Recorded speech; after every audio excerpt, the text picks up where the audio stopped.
My dear friends, आज का हमारा जो कॉन्सेप्ट है वो एक्सक्लामेटरी सेंटेंस है। लास्ट वीडियो में भी हमारा जो कॉन्सेप्ट था वो एक्सक्लामेटरी सेंटेंस से ही रिलेटेड था। उसने लास्ट वीडियो में आपने देखा कि जब एडजेक्टिव के साथ एक्सक्लामेटरी अगर है शब्द आता है तो क्या करेंगे आप, और नाउन के साथ आता है तो क्या करेंगे। एडजेक्टिव के साथ हम हाउ का प्रयोग करते हैं और नाउन के साथ व्हाट का प्रयोग करते हैं।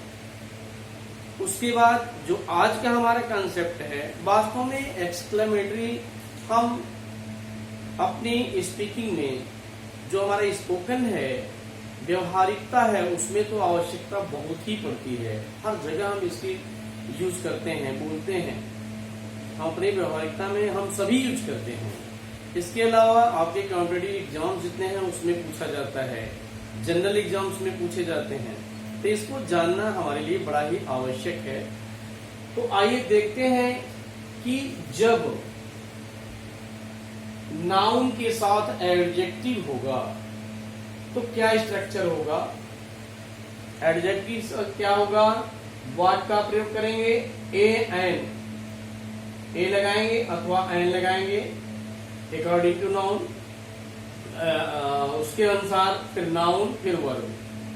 इसी प्रकार से आप देखिए, जैसे वह कितनी बुद्धिमान लड़की है, वह कितनी बुद्धिमान लड़की है, यहां क्या हो जाएगा, व्हाट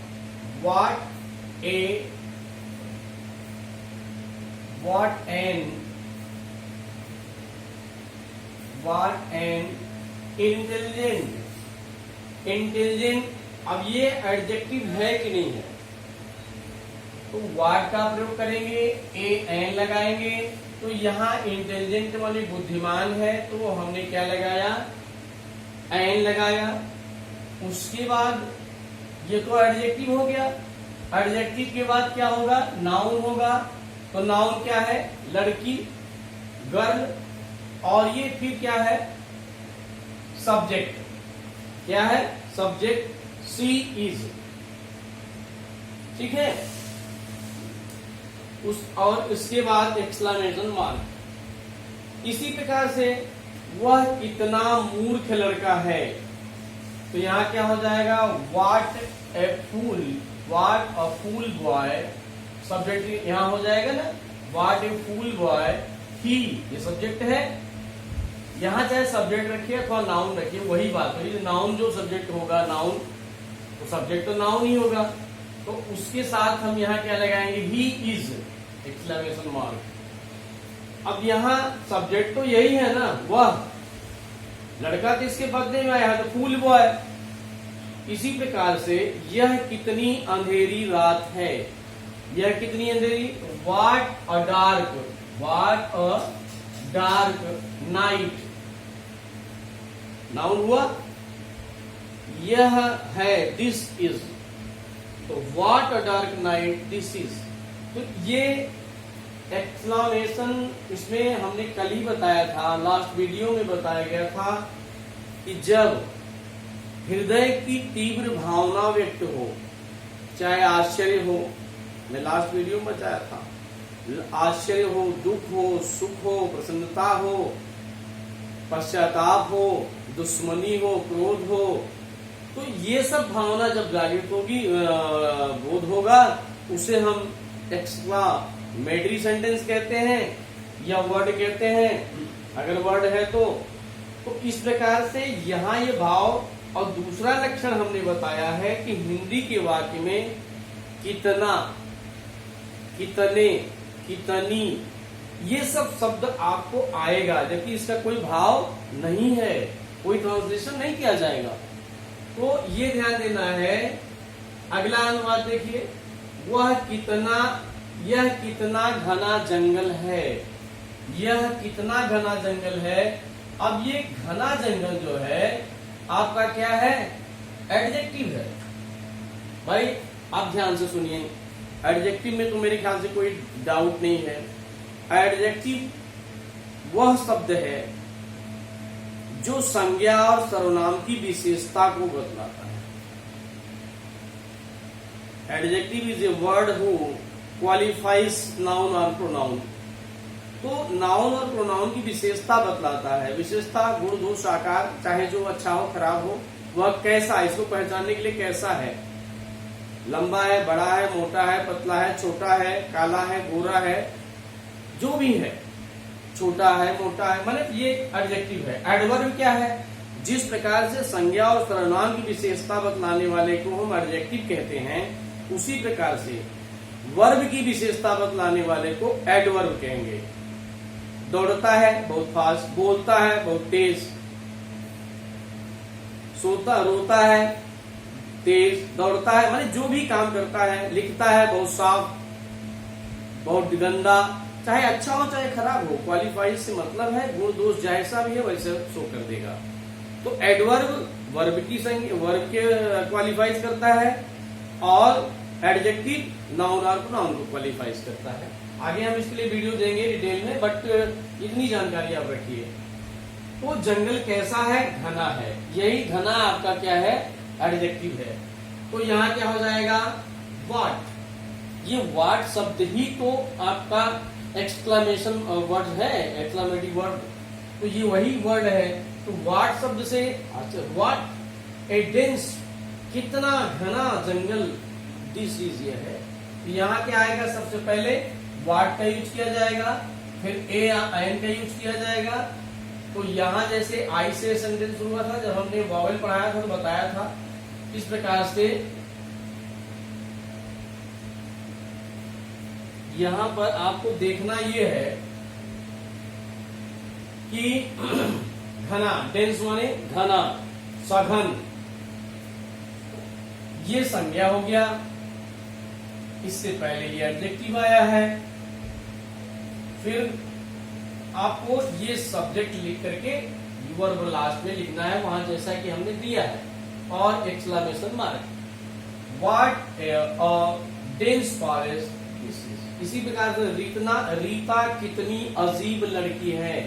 तो यहाँ क्या हो जाएगा?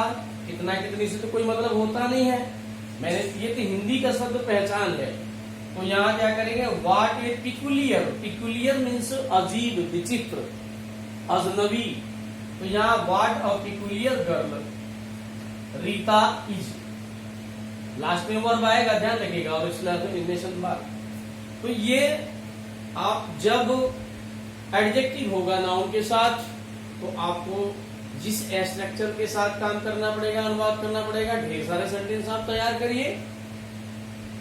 कितनी सुंदर गुड़िया है, कितना सुंदर खिलौना है, कितना खराब खिलौना है, जैसे चाहे सेंटेंस तैयार करिए। कितना बुद्धिमान लड़का है, कितना मूर्ख लड़का है, कितना मोटा लड़का है, कितना लंबा लड़का है, जो भी एडजेक्टिव शब्द यूज करना चाहे, ढेर सारे एक्सरसाइज आप करिए।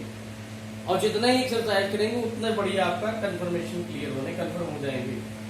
जब सब्जेक्ट साथ एडवर्ब हो, अभी हमने एडवर्ब के बारे में बताया कि जब वर्ब की विशेषता बतलाता है उसी को हम एडवर्ब कहते हैं। आप कितने ध्यान से सुनते हैं, ध्यान से सुनना, सुनना एक वर्ब है, लेकिन कैसे सुनते हैं? ध्यान से। यही ध्यान से शब्द आपका, हाँ एक पहचान है, ये ध्यान रखिएगा। जैसे ये है तो ये से शब्द जरूर रहता है, जोर बोलता है, यहाँ से शब्द होना चाहिए, जोर से, जोर से बोलता है, मीठा बोलता है। अब इसे कितने जोर से पुकारते हैं, मतलब जो भी शब्द होगा, तेजी से दौड़ते हैं, फास्टली रन, तो जहां भी देखे यहाँ लिखते हैं, तो ये शब्द यहाँ से शब्द रहेगा। तेजी से दौड़ते हैं, ये मोस्टली शब्द में रहता, फास्टली, ठीक है। वर्ब की विशेषता बतलाता है, मेन पॉइंट ये है। अब इसके लिए स्ट्रक्चर क्या है? हाउ, नाउन के साथ ये है ना, हाउ, एडवर्ब, सब्जेक्ट और फिर वर्ब। आप कितने ध्यान से सुनते हैं, ध्यान दीजिएगा, ध्यान से सुनना मीन्स यही एडवर्ब है। तो यहाँ क्या होगा? हाउ अटेंटिवली, हाउ अटेंटिवली, ध्यान से सुनना। अब संज्ञा आ जाएगा ना यहाँ, सब्जेक्ट, यू, फिर वर्ब, और ये जो है अकॉर्डिंग टू टेंस अनुवाद किया जाता है। सारे रूल्स आपके टेंस के होंगे, प्रेजेंट का होगा, पास्ट का होगा, फ्यूचर का होगा अथवा कंटिन्यूअस टेंस का होगा, वही रूल्स इसमें फॉलो किए जाएंगे। वह कितना जोर से बोलता है, हाउ लाउडली आ गया ना एडवर्ब, हाउ लाउडली। यहाँ क्या हो जाए, सब्जेक्ट आ गया ही स्पीक्स, प्रेजेंट इंडिपेंडेंस है, स्पीक्स आ गया ना। ये ध्यान रखना है, इन टेंस के रूल्स का भी फॉलो करेंगे। वे कितने तेजी से दौड़ रहे हैं, प्रेजेंट कंटिन्यूअस टेंस हुआ ना, तो हाउ फास्ट, हाउ फास्ट। वे की अंग्रेजी सब्जेक्ट आएगा ना यहाँ, एडवर्ब के बाद सब्जेक्ट दे और प्रेजेंट कंटिन्यूअस दे के साथ प्लूरल नंबर है, वर्ब में प्लूरल नंबर के साथ आपका ऑक्सिलरी वर्ब आर हो जाएगा, रनिंग, प्रेजेंट कंटिन्यूअस टेंस है, how fast they are running. आप कितना मीठा बोलते हैं, बोलना वर्ब है, कैसा बोलता है, मीठा बोलता है, तो क्या होगा, हाउ स्वीट, हाउ स्वीट। हाँ, ये प्रोनाउंसिएशन भी ध्यान देखना आपका, हाउ स्वीट। देखिए जब भी हम वर्ड्स को बोलेंगे वो जल्दी में बोलेंगे, हाउ, हमको बोलना क्या, हाउ, ये ध्यान रखिएगा, हाउ स्वीट। अब यहाँ आपका सब्जेक्ट क्या, यू, और बोलने के लिए स्पीक होगा, तो ये चूंकि यू बहुवचन है, प्लूरल नंबर में है, या हमने एस का प्रयोग नहीं किया। तुम्हारी बहन कितना साफ लिखती है। अब यहाँ हाउ क्लियरली, देखिए क्लियरली आ गया ना, क्लियरली स्पष्ट से, साफ से, स्पष्ट रूप से, हाउ क्लियरली, हाउ क्लियरली। अब यहाँ सब्जेक्ट आ गया, हाउ एडवर्ब, हाउ क्लियरली हो गया, सब्जेक्ट क्या है, तुम्हारी बहन, योर सिस्टर, लिखती है, राइट्स, प्रेजेंट इंडेफिनिट टेंस, लिख रही है, इज राइटिंग, लिख चुकी है, हैज रिटन, यही आपको करना है। तुम कितने जोर से पुकारते हो, तुम कितने जोर से पुकारते हो, how loudly, how loudly you, subject हो गया यहाँ यू, और पुकारना काल, और एक्सक्लेमेशन मार्क। तो मैं आशा करता हूं कि आप आज का कॉन्सेप्ट जो है वो आप निश्चित रूप से एडजेक्टिव और एडवर्ब नाउन के साथ आए तो निश्चित रूप से आप कर सकते हैं, सीख गए होंगे। अगर कहीं से कोई प्रॉब्लम है तो वीडियो को आप अगेन एंड अगेन देखिए। इसके बावजूद भी यदि कोई समस्या आपको समझ में आती है, महसूस करते हैं, तो मुझे निश्चित रूप से आप प्लीज कमेंट करिए, मैं आपकी समस्या को दूर करूंगा। हाँ, एक छोटी सी रिक्वेस्ट है कि यदि मेरे चैनल पर आप नए हैं तो प्लीज तुरंत सब्सक्राइब करें, लाइक करें, शेयर करें, ताकि ज्यादा से ज्यादा लोग इसका लाभ ले सकें। Thanks for watching my video. Okay.